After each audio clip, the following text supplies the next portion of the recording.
Okay, so very briefly, here are the materials that we used. So this is the materials. I will just list them out very quickly on the screen, but I'll also link them in the description of the videos. And then this one is just all the sort of tools and fixings we used. And again, they are in the description. Okay, so this is the first sort of panel we're going to make. We're only making two types of panels today. One of which is going to be this type, which is going to be the main ones that we're going to have around the room. These are going to be our bass traps and or acoustic panels, whichever you want to put them. You know, depends on where you put them in the room. But obviously this one is right in the corner at a 45-degree angle to both walls. And if I just bring it out, so you can see sort of roughly how thick it is. So in there you've got a wooden frame, which we'll show you how to build in just a second. Then you've got a layer of RS60 rock wool, and then on top of that we've just got a layer of normal insulation as well, just to sort of maximise the amount of reduction that we can get from the base. So okay, first step is to build the wooden frame. So this first step, all you need is the saw, tape measure, and a pen or pencil to mark the wood with, and all we're going to do is measure out the length of wood that we need. So our RS60 rock wool slabs, they are 1.2 meters in length, and we're going to have 1.5 of them in each of these baffles. So that is a total of 1.8 meters. So all I'm going to do is measure out these lengths of wood. Make sure the ends are nice and tight together so we can just mark both bits of wood at the same time, and then mark up to 1.8 meters on each bit of batten, and then we simply just cut them where the marked lines are. So now we've got two offcuts left over, and we're just going to use these to make the end pieces. Now luckily we've got 2.4 meter length battens that we got from B&Q, and the excess from that is perfect to fill in the gaps here. We need this to be 600 wide, 600 millimeters wide, so that's what the RS60 slabs are. So I'm just going to put my tape measure out and make sure these two are 600 mil from outside edge to outside edge, and then just put my bit of batten, my offcut there, up there, and mark that. So this is going from the inside to the inside on both sides. Then I'm going to simply put these together, get my saw, and cut them.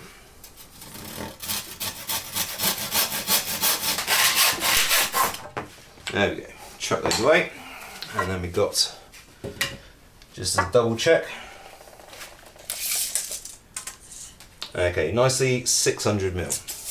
Okay, so now we're going to actually fix the frame together. So for this we need our drill with a 4mm drill bit in, and we've got an impact driver here, or you can use a screwdriver if you like. And obviously we've got 4 screws. These are 60mm, just normal wood screws. I'm just going to get these nice and plumb on the end there. Just rest that against the floor. Get my drill.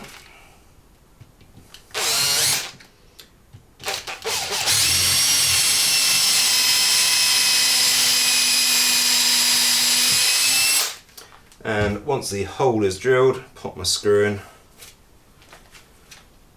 and then just tighten up. Now sometimes when you get to this point you'll feel the two bits of wood pull apart, so you just want to come back out, slot them together again, and then go in again. And normally that'll be enough just to tighten up the joints. Now you don't want to go too far. We're actually going to be covering all this with material, so you won't see any of it. But you don't want to go too far with the screw, because it's very close to the end of wood. You're going to end up sort of splitting. You'll get a split down there, which obviously you want to avoid to maintain strength. So that should be fine. So now I've got my sort of L shape here. I'm going to just hold the other offcut of batten, the other end. Just hold that nice and plumb. And again, just going to drill it.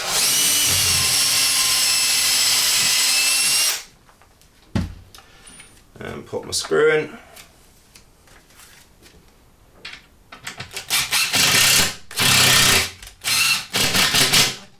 And again, just not going too far, otherwise you're going to split the wood. And I can just, obviously it helps if you've got two people doing this. You can get one person to hold the other end, but at the moment this is fine. So I'm just resting that on the other end and drilling again.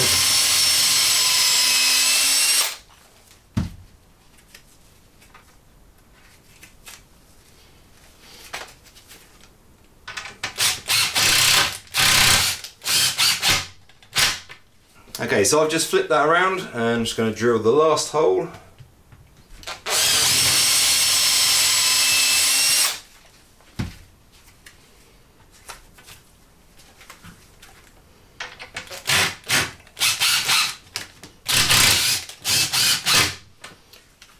Okay, there we go, one nice little wooden frame. Now of course you can, if you want, you can add glue and everything like that, but I've never really found it that necessary. They're pretty strong, and we're going to actually attach a bit of fabric to the back of this and pull it tight, so it'll actually true this up quite nicely. So for this step, all we're going to need is obviously our wooden frame that we've just made, a stapler, and our material. So in this case we've just got some poly cotton.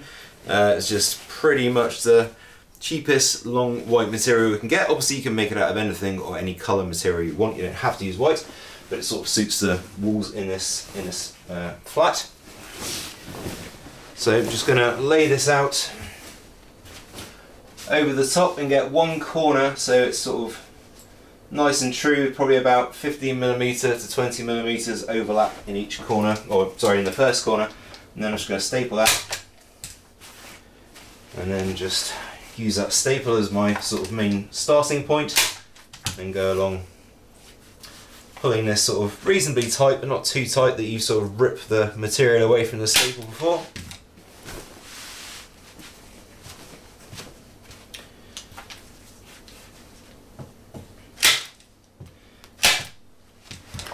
And then I'll start from this end.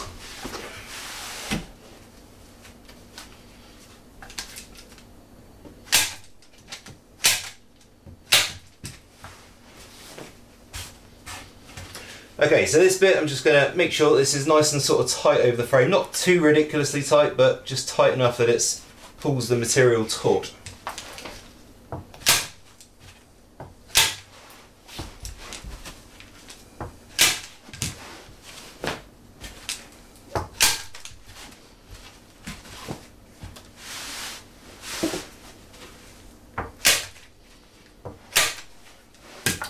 Now we need the scissors, which I forgot, and we're just going to cut off the excess.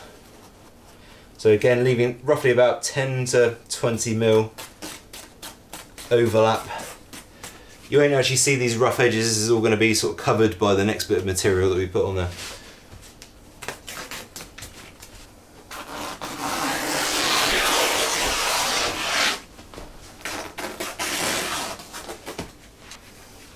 Okay, there we go, that's the first part done.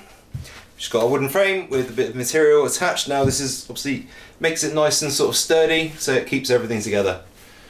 Okay, so for this stage we're basically going to be sort of putting all the acoustic insulation together. Now you don't have to put a double layer of RS60 rock wool and then a layer of this stuff on top, which is just standard acoustic insulation that you'll find in the sort of cavities of houses when they're built, or in stud work, but it's good to have a sort of different texture and a different density to sort of help absorb as much sort of sound and bass as possible.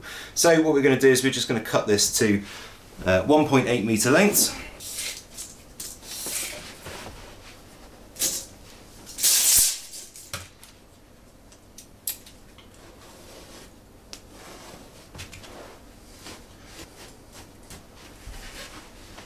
So I've just got my second bit laid up now. Just going to use that as my first one as a marker. So it's easier if you've got some sort of a wooden board or something like that underneath to cut to, but we haven't got that, so I'm just going to cut it freehand. Okay, so for this bit, we've just got our two bits of insulation that we just cut, acoustic insulation. I'm just going to lay them down in the middle of our laid out material. We just want to make sure that we've got a good sort of 150mm, it's about 15 centimeters at the end there. And obviously you want them as central as possible, because this material we're going to be pulling up and over our wooden frame that we're going to lay on top in just a sec. So once we've got the first bit of sort of softer insulation down, we put our slab of RS60 rock wool on top, and then our half a slab as well to make up the rest. And then we can lay our frame that we just made. I want this wood facing down, and just get that all nicely plumb around the edges. And then this is where we're going to just pull the material back up around to the top, just pushing down slightly. You don't want to get this too tight because you'll start pulling the material from underneath, but you definitely want to make it sort of nice and snug. I'll put in our first staple. And I'll just go along this whole side and do the same. Just sort of folding the excess material. Just want to fold that back under so it's just a bit neat and tidy.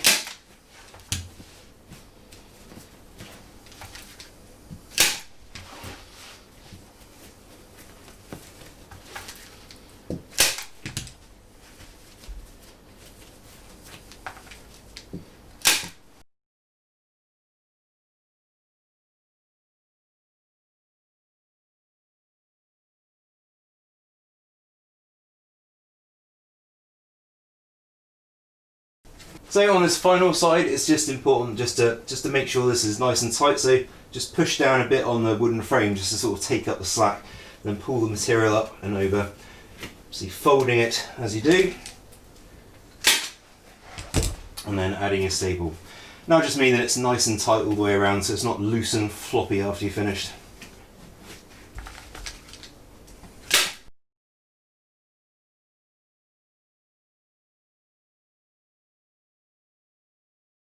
Okay, so the excess we got here, obviously this is still attached to the main sheet of material that we got, so we're just going to cut this. It's probably about sort of 15 to 20 centimeters away from the end. And I'm just going to cut that off and then just staple it like we've been doing.